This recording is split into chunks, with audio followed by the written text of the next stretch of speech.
Right, watch up, welcome back. Time for the next project.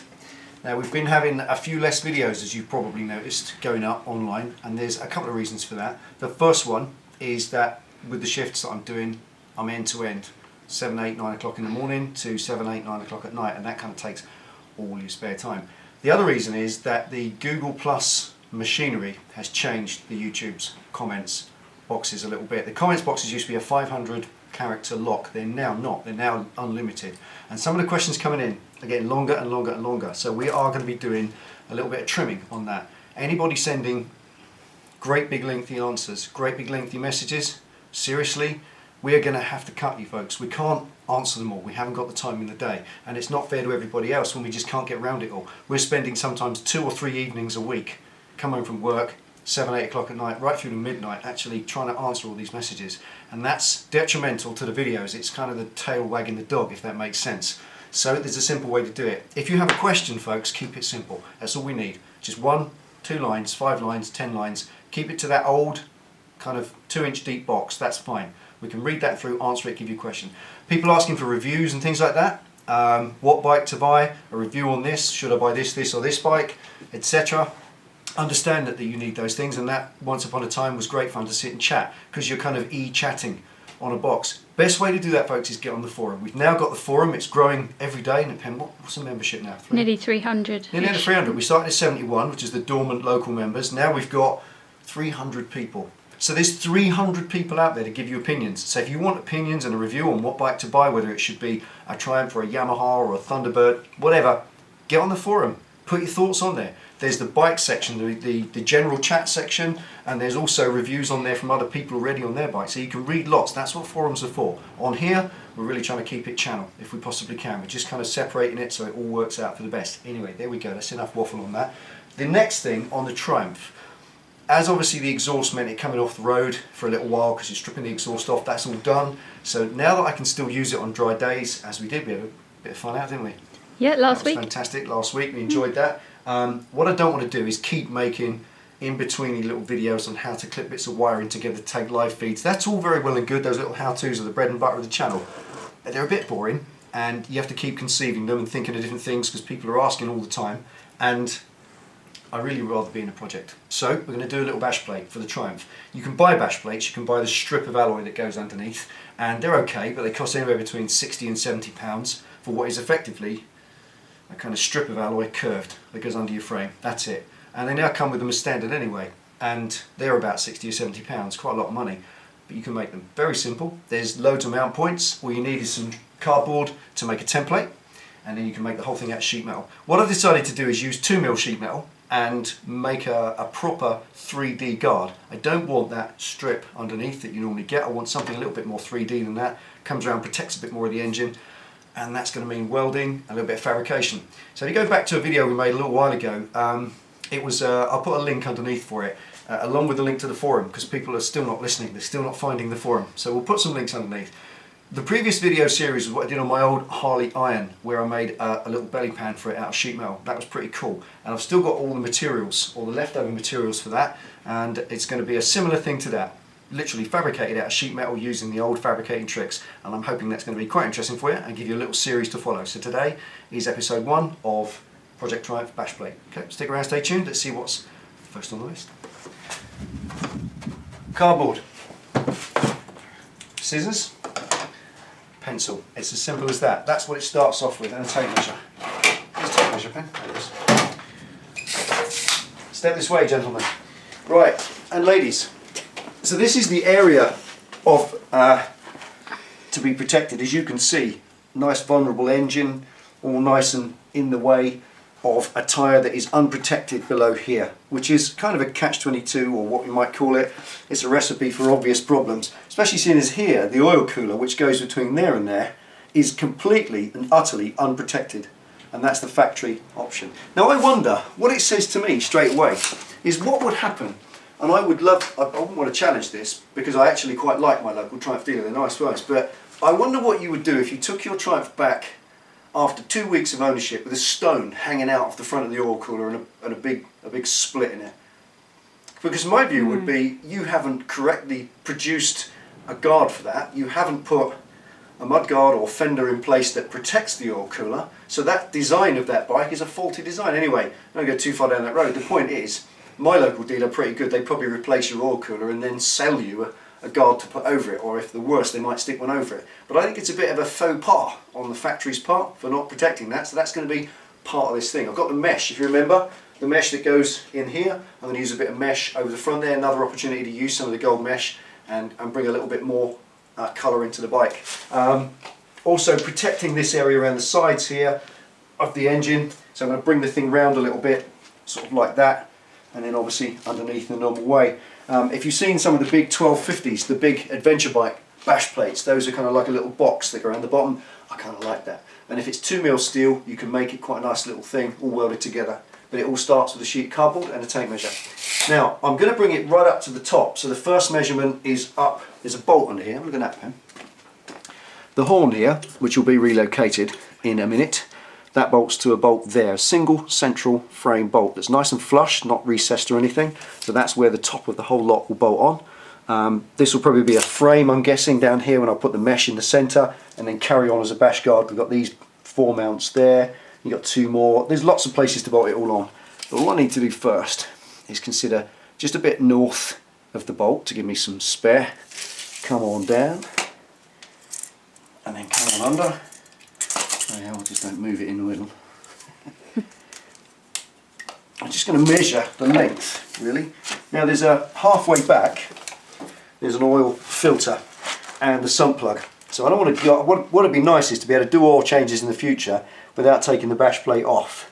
And there's a little finned alloy area there which wants protecting, so I'm going to say about halfway between the two, so I can still get to one but not the other. So there's 33.5. That's going to be the full length of the piece of metal, which is longer than my cardboard.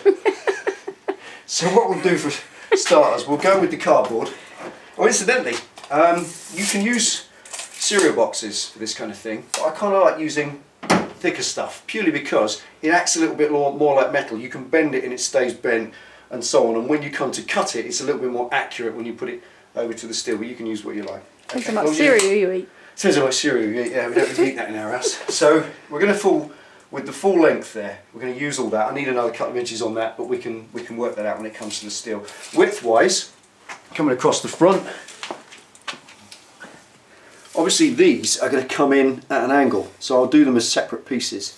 So just for now, I want to come across the front, and I think the width of the oil cooler is going to be the telling size that we need, and that's approximately 9 inches. So I think the first job is a 9-inch by full length, and that will be the start piece. So let's get that cut. Tell you what, if you ever want to watch this sort of thing, folks, if you like this kind of thing, people making stuff out of sheet metal, and actually want to watch someone who knows what they're doing, not a monkey like me, then watch Jesse James' Metal Church. It's a series of 3 videos of the legend himself making a fuel tank, chopper style fuel tank out of sheet metal, using all these amazing metal forming tools.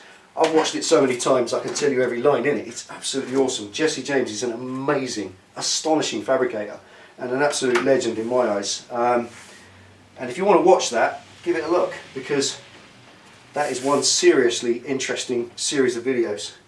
I like all this stuff. He does the same thing. He starts off with sheets of paper, little magnets on the metal, how to put everything together. And there's so much stuff you can learn just by watching it. There we go.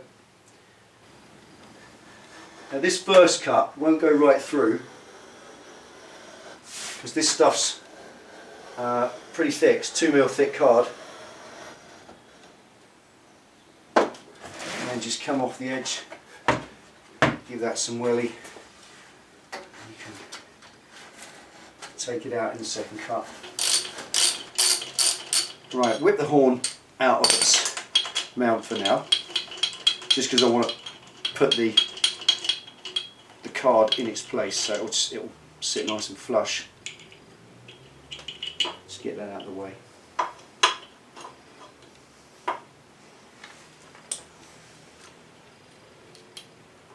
Just take that off there. Now many people relocate the horn on bikes. I kind of like it there because it's out of the way, so we'll go back there afterwards. Just keep that safe for now out of the way. Right, and that's the, so there's a mount point at the top. We've now got this very smart mounting for the top of it. It can come out there like in an A shape and come on down that way on its path. So let's get a little hole made in the card so we can get that on. Right, again the beauty of using 2mm card is you can use a drill bit by hand, get a nice accurate hole chopped in it. There we are. You're not going to have a cardboard one? Not a cardboard one, no. Would be right for dry weather use, wouldn't it? Yeah. Right, so I'm going to pop that on. Right, that's the first point. It's a pencil.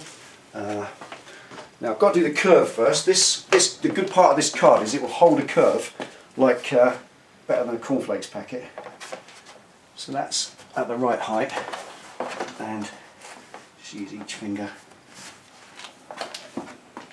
across to an average. Now the curvature will be from about there through to there. Right, take it off. Get a nice straight curve on it. So there's no kinkage. You will in the card obviously get little ridges.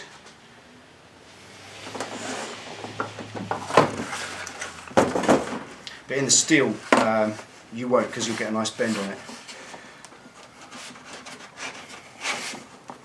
Just go a little bit further than you need. That's it. Nice bend at the bottom. There we are. Let's get that in place.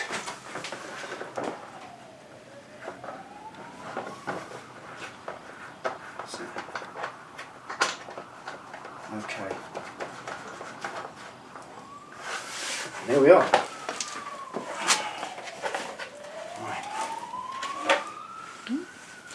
Coming for you. Coming for you. Men in the white coats. Oh.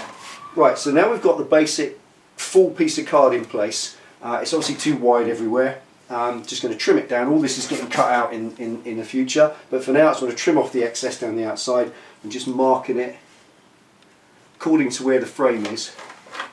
So it comes out just proud of the frame, where I can get to it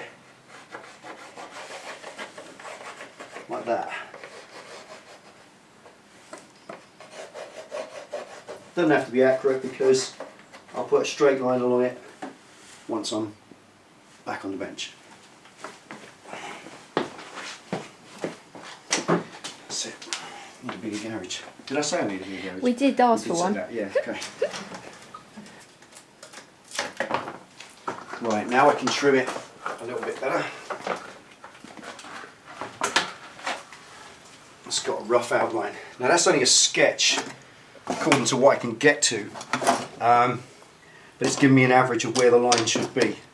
And once this goes into steel, then I'll just cut it a little bit proud and then grind it back by offering the steel up, back and forth, till it's correct. But for now, you can see that with bits you can't do, you can kind of fill in. And then just kind of mark where it needs to be. And then in a bit there. So kind of coming out that way. I reckon. Isn't that unusual? Look at that. I didn't know the frame rails flared out underneath. It's unusual. Yeah, so as the frame goes down, it flares out underneath. You might have cut that and it would have been wrong. There we go. Just going to follow an average of all those lines.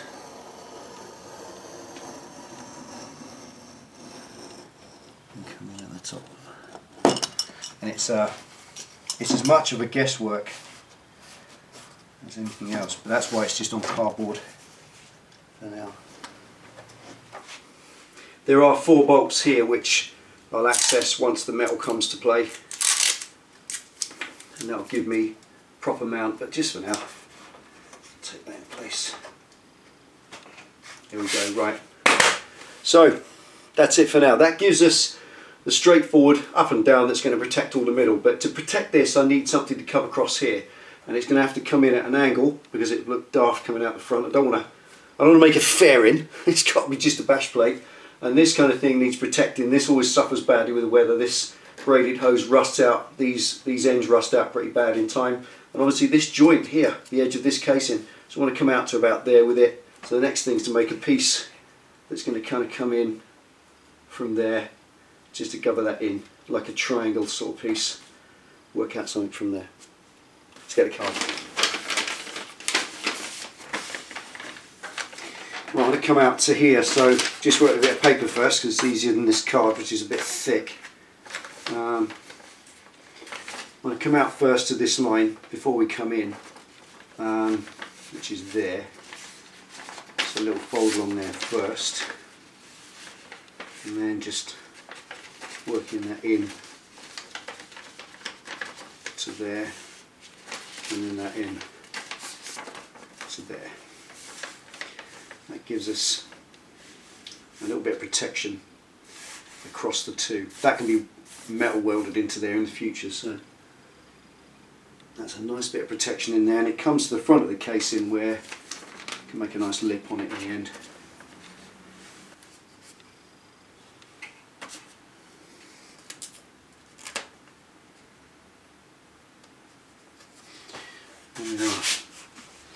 Right, let's deal with the other side.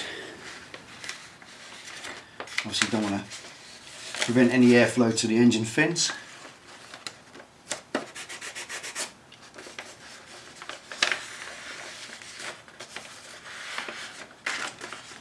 Just literally making it up as I'm going at this point. All the accurate stuff comes later on.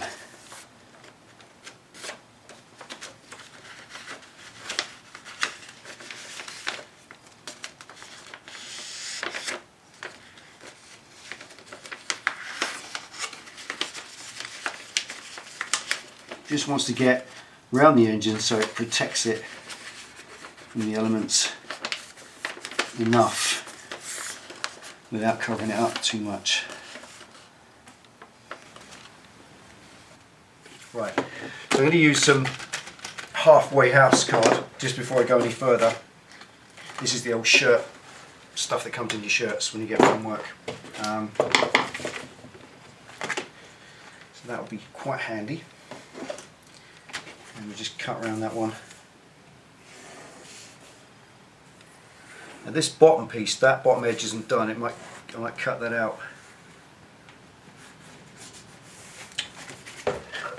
more accurately in a minute.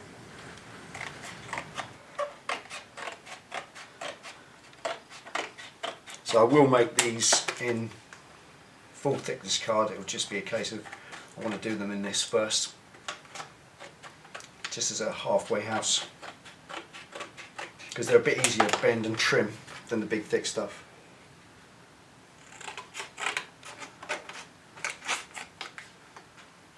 Right, just going to mark where the creases go. That's the paper one, now into a half decent card one. Mark where it goes. Crease from there to that edge. The easiest way to do that, edge of the bench, right where the crease, nice crisp edge on the bench, ruler on the edge, so you sandwiched it, and that, so it's a little bit like a folding break, and just get a crease in that nice and close.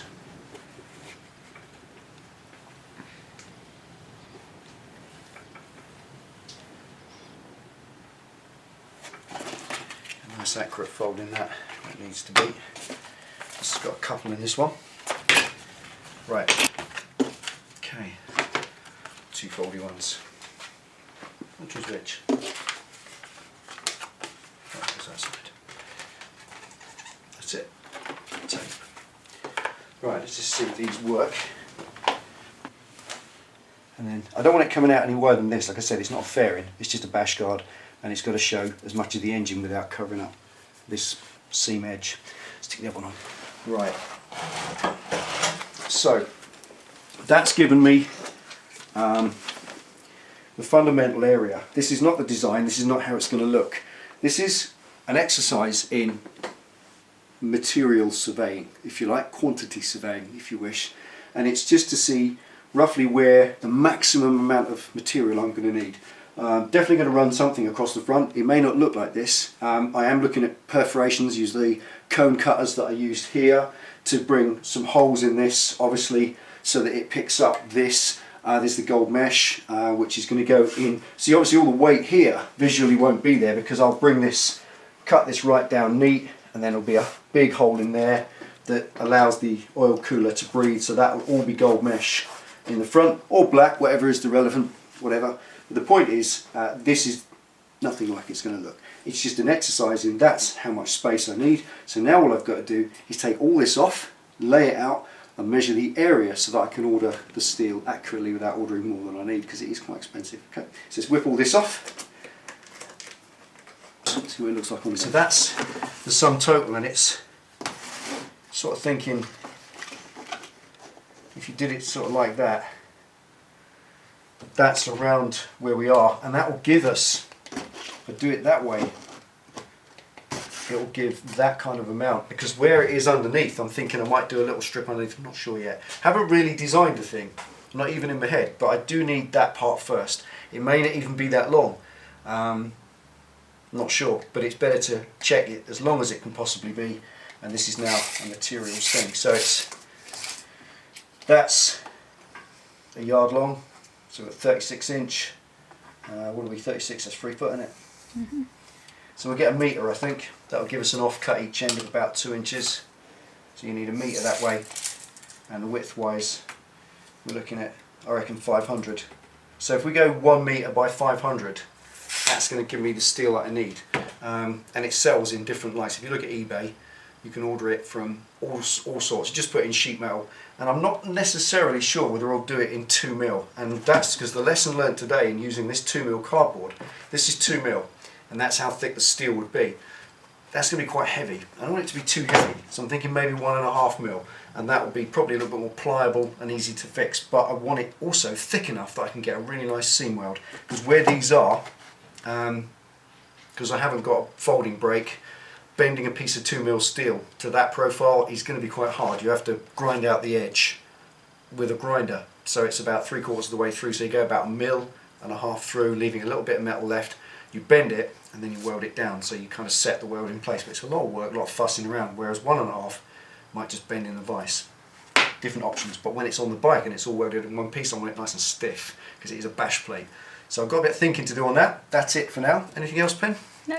We're going to go and order some steel from eBay. That's episode 1. Not very interesting really, but the first part of any project is always cutting out the templates, just getting an idea. These will get reshaped, and once the whole thing's hashed up on the bike, then it will be cutting it, trimming it, putting different bits on, some little brace work. It'll be quite a nice ornate thing in the end. I'm going to use the hole cutters. I'm going to use probably the remainder of this gold mesh, which was for the heat shields. That will be a great guard for the radiator, so that's quite useful. That we'll utilise the rest of that, maximise the expense, and go from there. Okay, so there we are. That's episode 1 of Project Triumph Bash Plate. Thanks for watching. Ride safe. See you next time.